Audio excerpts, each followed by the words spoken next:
Kaya walang problema po talaga. Walang problema. Kaya may mga rebong tubig po.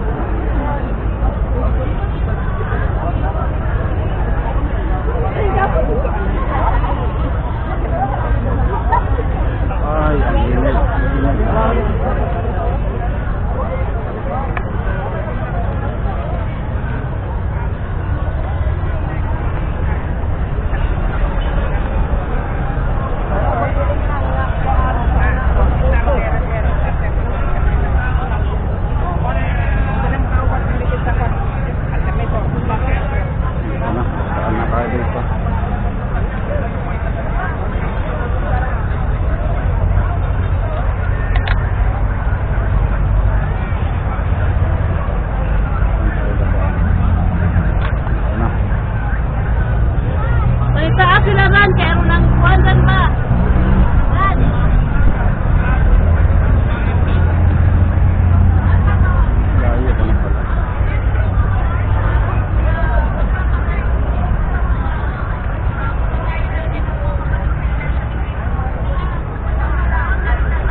Dito na sila natutulog kasi yung iba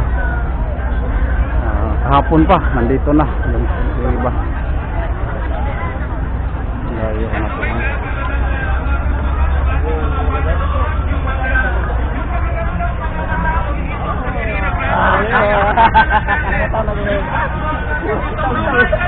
Wala din problema, no? Kasi may mga CR din. May mga CR din tayo. Kaya ready talaga. Buhol, dito yung buhol pala, oh, nandito yung buhol.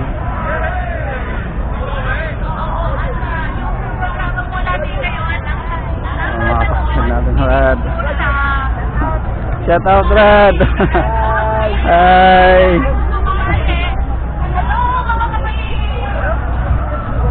Ano ba dito?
Jen at Nelson ulit ang pinaka-highlight ng ating programa bandang alas 4 ng hapon.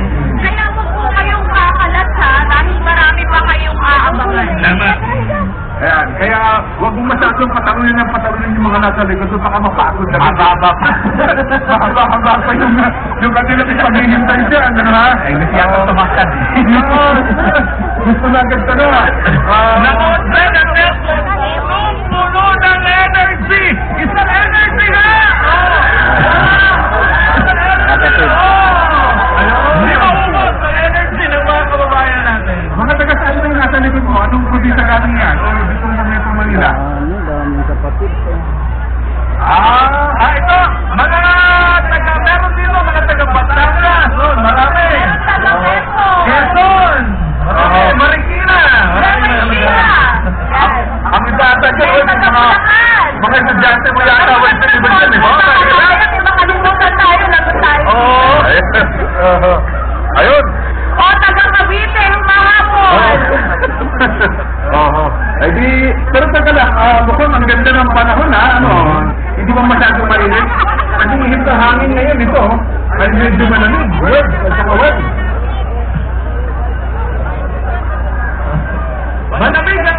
Malamig dito ang pakiramdam, mahangin, makulit-lit, hindi mo ramdam na mahalos magdatanghal na lang, pasado at isa ng umaga. Pero dito, kung ano malamig na hangin na pararating sa init naman, nanganangin na tawag na lalo ang mga nagtatawag sa hangin na kagawin. I-explain na namin sa inyo yung ang lalaki na hangin ito para magkakaroon na umakit tayo ng bago. Para magpapagay tayo sa ganon ka, lamig ang hangin dahil nakisama ang amihan.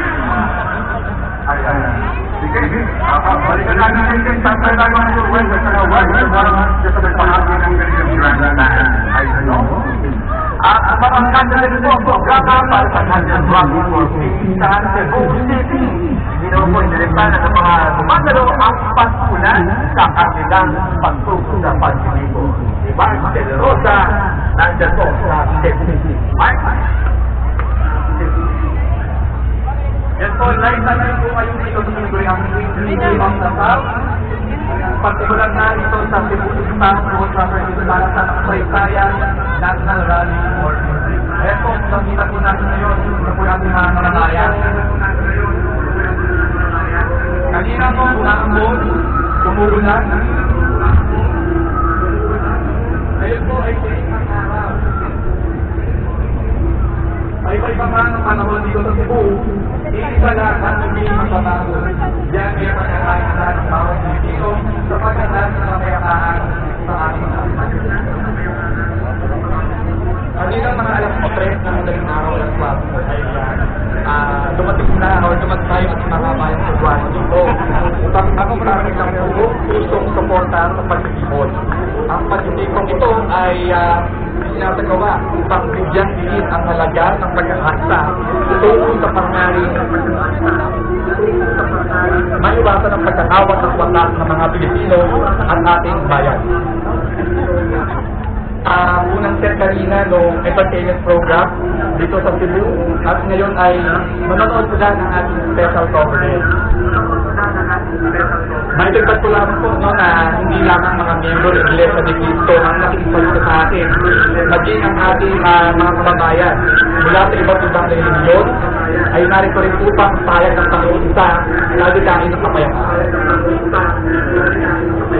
Tiniyak naman kanina ng pamahalaan ng Cebu City ang seguridad ng lugar upang matiyak ang kaligtasan ng lahat ng dumalo at maiwasan ang anumang hindi ka nais na pangyayari.